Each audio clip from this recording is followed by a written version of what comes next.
Right, good evening cobbers. This video is all about engine mountings. You might think there's not very much to the engine mounting, but a couple of my colleagues from down under passed a few comments that I've got to get things right. So without further ado, your engine mounting have been painted. They're all ready to go back on the car. Waltzing Matilda with me. Now the bottom mounting, as you can see, there's two adjustable clamps on the mounting, and according to the manual, the bottom mounting, before the engine mounting gets installed back in the car, this mounting here has got to have a clearance of 0.062 thousandth of an inch under there. That's that little piece under there. This isn't set, by the way. I'm just showing you that there's more to it if you look into the technical side of it, which I know some of you guys are. That's got to be adjusted before the engine mounting goes back in the car, so that when the actual weight of the engine is sitting on the mounting itself, that's the part that bolts to the bottom of the vehicle, the rail. This piece bolts onto the side of the engine. When the mounting's taken the weight of the engine, it just apparently is just going to rest on this bracket here, which is adjustable.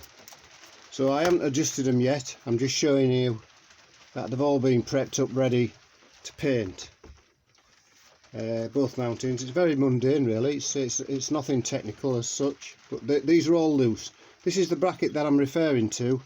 This bracket actually slides up and down like so, and it's the bottom bracket, and you adjust that bracket according to the workshop manual, which I was just reading earlier on, and it's giving you a reading just here before it's installed back into the car.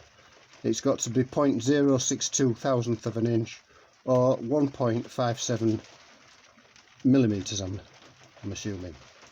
So although the engine mountings, when I took them out of the car, was, you know, those really soft, flexible, these are quite hard, so this is going to stop a little bit of the vibration. So again, it's not an informative video as such. It's just showing you that, even though, like myself, I just thought, you know, an engine mounting is an engine mounting, there wouldn't be very much to it, but these guys have decided that little bracket there is adjustable, and it can therefore go back.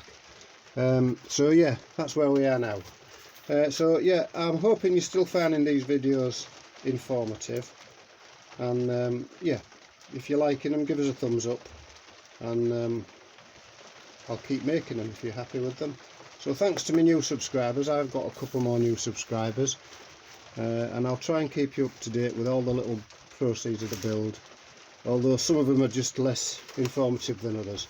Now, as regarding the oil pump, one of my Antipodean friends, again, which is good, has pointed out that the oil pump clearances, now I did show you yesterday that I'd amended the video with regard to the oil pump clearances, but on further inspection of this oil pump, it's got scoring along the side walls, which are quite important apparently, that you don't have to have any scoring on the side walls.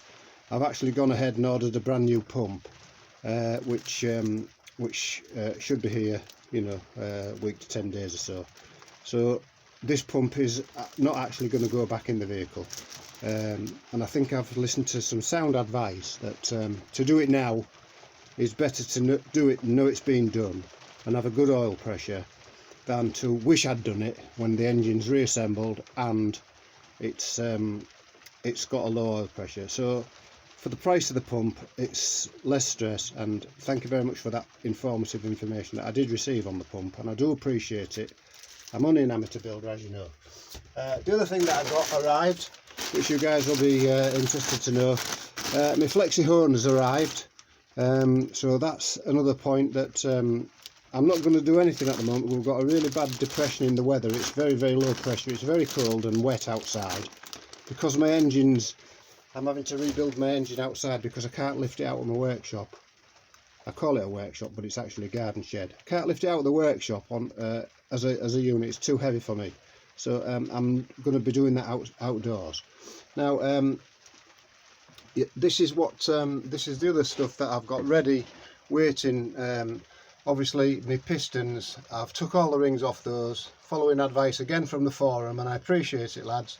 It would have been false economy to assemble it without putting new rings in it. So I've got the new rings arriving.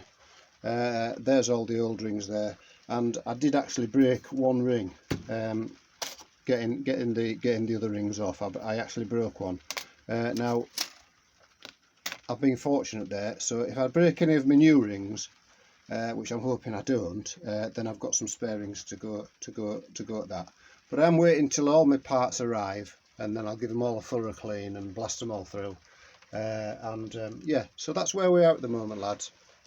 So hopefully it'll not be too long and we'll get a little bit better weather. Thanks for the photo. Yes, it's a good resemblance, yeah, so thanks for watching, guys, and I'll post again in the future.